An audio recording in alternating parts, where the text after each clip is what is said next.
not just a brand for car lovers across the land.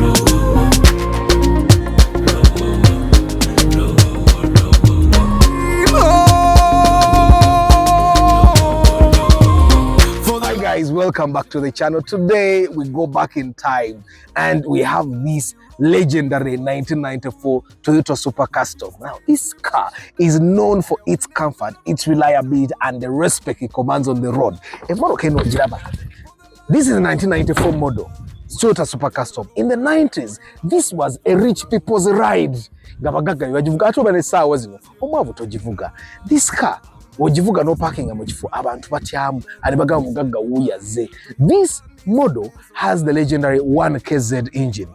This engine, the engine that is in this car, can be found in cars like the Toyota Surf, the Granvia, there's that van that looks like the Granvia, but the Surf, the Granvia, the Land Cruiser Prado, the KZ, it was replaced by the 1KD, like I've said. But this car is known for comfort and the ground clearance that you cannot go without talking about. And of course, it has a 4-wheel drive system which cannot get stuck anywhere. Now, people had complaints about that, but we're going to talk about that in a short while. This car is a testament that Toyota knew what reliability meant, that Toyota knew what class meant, that Toyota at that time in the 90s also knew what comfort meant. If you're new or a seasoned vet, for the love of cause you ain't seen nothing yet. Fix it and learn it, drive it pro. This is more than just machines. It's the love, the life, the dream. Oh. At first glance, the Toyota Super Custom stands out from its boxy design that you guys like from the Toyota Nua. Evidence that you guys like this design. Muguze Nua, mujimazeyo. Mukatali, muguze bivani byonna byonna mbimaze. The boxy design. It has these large windows. Well, you cannot open them like a taxi, but they do come out. These large windows give it plenty of light. And of course, abamanye eby'emmoloka bagiteka kakatana nebange etika ngetika. When we come on the interior, yangu. When you come on the interior, the cabin is quite comfortable. The AC controls here, and of course you have storage space here. But you have a lot of storage, here. With cooling systems in here. Lots of controls here like power, and then of course it's automatic. This model 1994 yaja with 1KZ and automatic gearbox. It comes with 4-wheel drive, bunch of controls here to control, and of course this one was a luxury model. Inner parking sensors. And a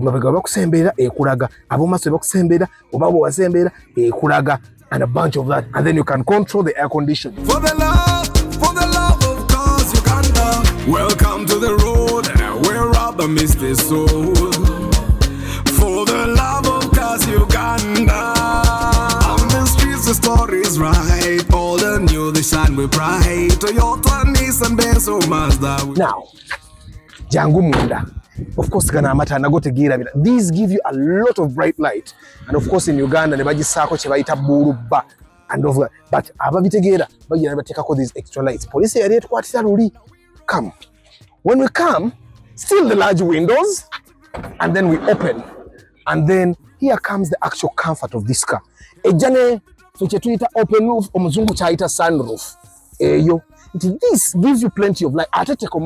Owomasa ina sunroof eye ne wana abomakati bayina ne wali emabega weziri bbiri ezikola ki zikuwa kyekimu. And then it has these huge lights here that give you light at night, and then they were removed from this car because it's a 1994 model.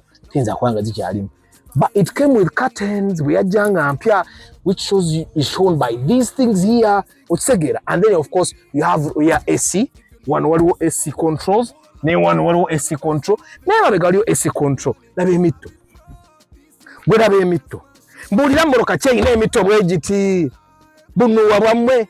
This is actual comfort. Tugende emabega olabe boot.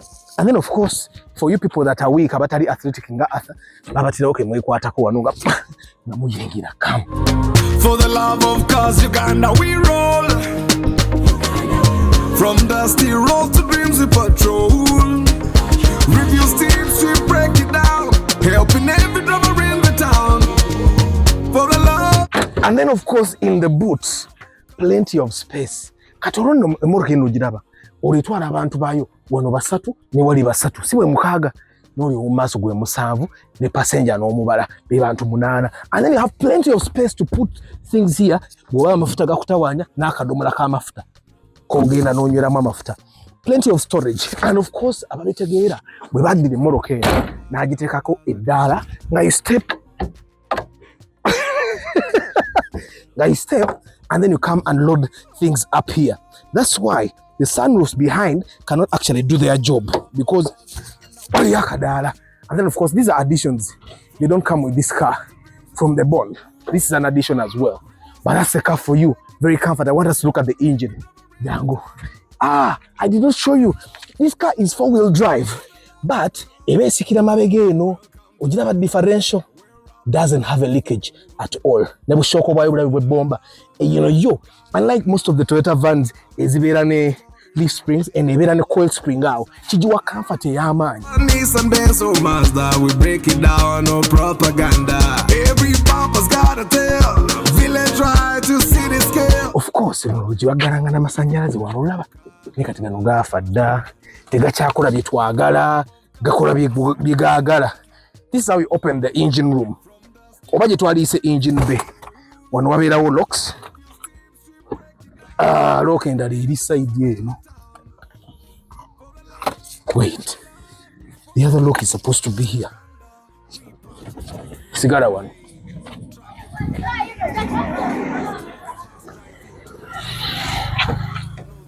Omanyi ndudde okugula emmoroka eno. So I think I've forgotten a few things. Awe walina okubeera looko. Looko endala eriwo. Ogenda kubeera tetugigulira awo endala yandibadde wano yiino wano looka endala yiino wano erange tebibulira wano looka endala ogirabe weeri baagikweka wano yiyo. Alright.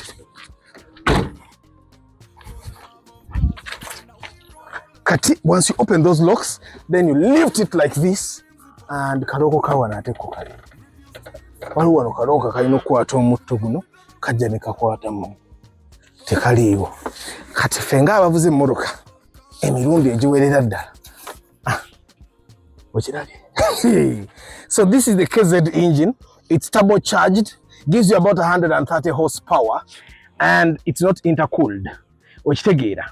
Kati emmoroka eno yafanga nnyo tabu ng'ekyamuka n'okukyamuka naddala nga togimaintainize bulungi oba bw'ogiroadinga ennyo ng'ate obadde togiwa service neefanga nnyo injector era nga zisumba ogenda mukeddi zonna bwe ziri ne mu zi 3L bw'oba emmoroka ogiwa amafuta amabi togikola service obviously injector zigenda kukutawaanya. Ekirala ekyafanga ennyo mu mmoroka eno yalinga computer era ng'abantu bagicomplainingako. But generally, ask any car person and they'll tell you that the KZ is a very powerful and reliable engine. This engine eno gy'olaba KZ yasise 13,000 ekuwa 130 horsepower ekuwa 289 Newton meters of torque ebeesika emmoroka osobola ogikozesa n'esika ka trailer emabega n'esika eryato era amushuwa abagagga bedda ababanga n'amaato zino emmoroka ze baavuganga ng'oggyeko abantu abasajja bali abaavuganga zi Mercedes Benz van naye eno van yabanga ebikola.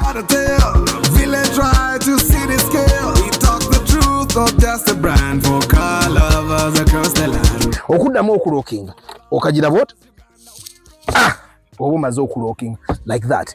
This is supposed to be insulation. Neno wansi walina okubaayo insulation. Walina okubeera ddala insulation. Insulation emmoroka eno wegenda ekaddiwa.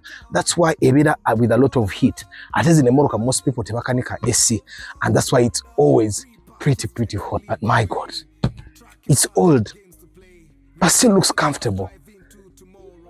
And emmoroka oba onoogiwoomera, for you guys that want to buy it, this is what I would advise you do. Buy it with this original engine, the 1KZ. Drive it until it breaks down. When it breaks down, giyiweemu 3L. Togiteekamu keddi. Giyiweemu 3L oba 5L emmoroka ejja kuwoomera. Ate bw'oba oyagala ogiwoomerwa even more, bw'omala ogissamu 3L ne 5L, giyiweemu manual. Giyiweemu manual. Ojja kulaba emmoroka bwewooma kuba ojja kuba tolina kyogitta.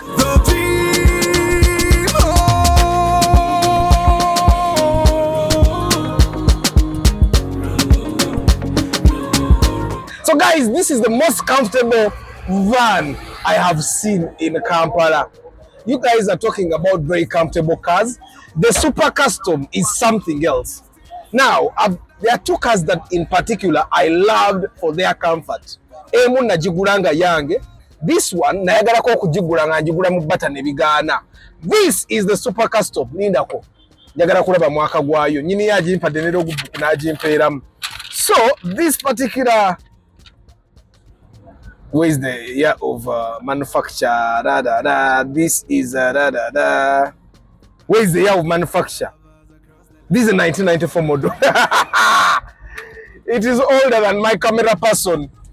This is a 1994 model Super Custom, and this is a beloved car for most people. The Super Custom is something that we have all wanted to drive. Why did we want to drive this car?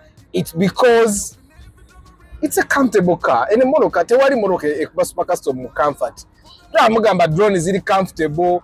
In a Moroka izanya. I'm going to show you in the porthole how it works. Now this car comes with a popular 1KZ engine. Now the 1KZ engine comes with a combination of power, yeah. Okay, power. Power. Now, there was the alternative of this car was not very comfortable. Chigege. Zona zibira highest. Kateno engine erimono, the KZ, yeli replaced by the 2KD and 1KD. Why? Ziri KD zina masanyalaze manji. Eno KZ nayo eri turbocharged. A majority of the KZs you'll drive, majority of the Super Customs you'll drive will not have air conditioning, which is why my window is down. Let me put it a bit up so that we have better sound. But in a Moroka, if anyone has ever wanted to drive it, it's because of the comfort that it gives you. And of course, it gives you the SUV feel. You're up there in the air. And then, of course, we have the sunroof up there. Whew. It's been a long time since I drove this. Now, we're going to explore, obviously, a lot of features. But one of the things that people don't like about this car is the fuel consumption. Amafuta iwayo my way. Either you'll find that majority of these cars are driven by big men. Abasajja abakulu atababeera okumpi n'ekibuga. Fa abavubuka bagenze tuzimbe ewala zine Moroka tetukyazisobola. Era bwe mba ngula Super Custom ng'eno mba ngenda gitransform. Ngiteekemu buteesi ndooza mota y'amasannyalaze. Simanyi oba liyo mota egisobola. I'm thinking they are, since they have also created double cabin pickups that are electric. So I'm thinking to myself that there should be a motor that can manage this particular vehicle. But I love it. I love the power. I love the comfort. I didn't know to be reviewing it.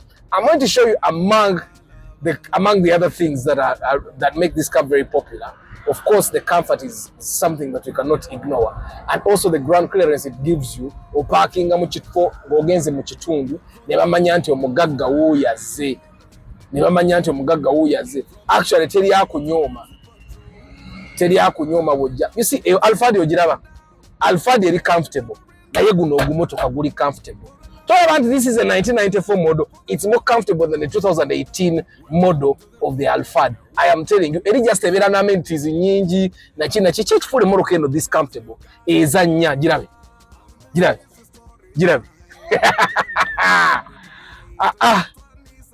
Ene Moroka ogiraba. Nze comfort yayo teri Moroka egikuba. And that makes it absolutely special. And probably the one disadvantage I would say with this car, if anyone is to buy it, and now they are quite affordable, Why are they that cheap? Because katizina replacement drone is ajja okitegeera. Atenga drone yenywa bulungi okitegeera. And what are some of the issues that people complain about these particular cars? One, it was overheating. And overheating in the sense of in a Moroka tebagikolanga yakulusa nanga bwolaba kigege. It's turbocharged. Kitegeza, you need to maintain it on the dot. Buli kimu ino maintaining on the dot. Kati Moroka eno, if you don't maintain it on the dot, ate nogitika ngoyagala gibonyabonya, obviously it's going to overheat of no problems. If you don't give it good fuel, ng'onywa bifutafuta, injector zigenda kufa. Okitegeera. era abantu bagikabangako overheating ne injector ne computer ngefa okitegeera. But computers zaffe ez'ekampala ebiseera ebisinga short circuit zezizitta, bw'ova ku short circuit nodda amazzi omwana ayoza amazzi n'ayiwayo amazzi mbiwaya bye bitera okutta computer. But those are the things that majorly this car had. But apart from that, it's a darling. Chobola abantu batuwa abamu bavuga tour vans abasinga emoroka eno bakyagivuga bavuga tours and travel bakyajagala. Nekigege nayo yakola tours and travel, but if you have certain ekigege, certain super custom, come on. This is, I'm excited because this is one car that I once dreamed of owning. Na ina dudu at that time, and I wanted to own this car. Someone had it nga yeri muna 3L. Nemuga kankole bata nkuwe dudu nga njagala mwongere million zaali 3. Mwene dudu yange katebwe natuka naye kyanga yagala mwongere million 5. Kati dudu yange abaji baze sente entono nnyo bwe mwongere million 5, dudu abaji baze million nga 2. Ebiseera byo super customer ate zaabanga za layisi mukoye. Naye kati obviously literally all cars are more expensive right now, which makes owning a super custom quite more expensive than what it was at that time. But of course, million times the reaga date and this is a million is certain as a cash. The other day I went to Bata to exchange my car for a super custom millions and certain again and azumu sau. Name to come Saja Nagana. I just super custom here 3 kuri kuba kwe yagala. But of course, nene yake Z, nebo manyoji maintaining, it's one car that will give you a lot of peace. Now, the other disadvantage that comes with the KZ, and rather all vans that have the arrangement that this car has, you're seated on top of the engine, is heat. Emoroka zino ziraba zibera ne heat. Chibotulo botu deku engine chitegeza, if the insulation down under there was not very well done, chitegeze bugu muligenda kubalija. Era wano wetutudde wano ebugu muliyitirivu, because this is old. Era wano olaba wano waliwo battery. You can see it. Under this sheet metal here, there is the engine. Era bwokwata watch era ddala. But you can imagine, that's why they have these blanket like thingies to try and take off heat. Kaneri wansi nayo wayina okubayo heat insulation. Kati webeera mbi ebugu muli balijide. I'm sure you guys mwinzo bate mundaba nti ntuya nyi because ka skin keko.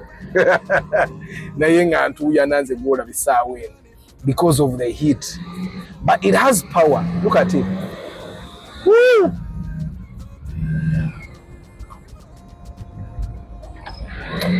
It has very good power. Ate oboji maintaining bulungi nga injectors ozikola bulungi, nga air clean ogikyusa mbudde, oil ng'oteekamu omulungi, ng'emmoloka eno ogiwa amafuta amalungi agali world class. Kitegeze emmoloka eno you can enjoy. There are families that have owned super custom for years. For the love of cars, Uganda. It has been a nice ride. Mwebale kubeera nange mwene episode. Super custom emmoloka eno abaali bajagaddeko tetusobola gikyawa. Ebeera nga X yakusigalamu nga tokyayagala kubeera naye nga buli w'omulaba ogamba kiki kino. This is the super custom. Bwe ndiba nga ngaggawadde nga nguze ennyumba yange mu kibuga, ndigulayo super custom ne kibeerawo mu lujja nga nkivuga every now and then. Naye kakati ffe abazimba eruweero tetuzisobola olw'ennywa yaazo. Now, this particular super custom also ejja ne digital meter. Abasajja bavuga nga emmoloka zino bakomplainga nti za overheating nga nziza obuzibu, naye nga ka temperature gauge bwe kali just kali ka digital nga abasajja bedde okuba tebaasoma nga tebamanyi kubusoma, baagala buli olulimi obuli analog. Techamuka, super custom girabirire naye ejja kukulabirira. Until next time guys. Ciao. For the love of cars, Uganda.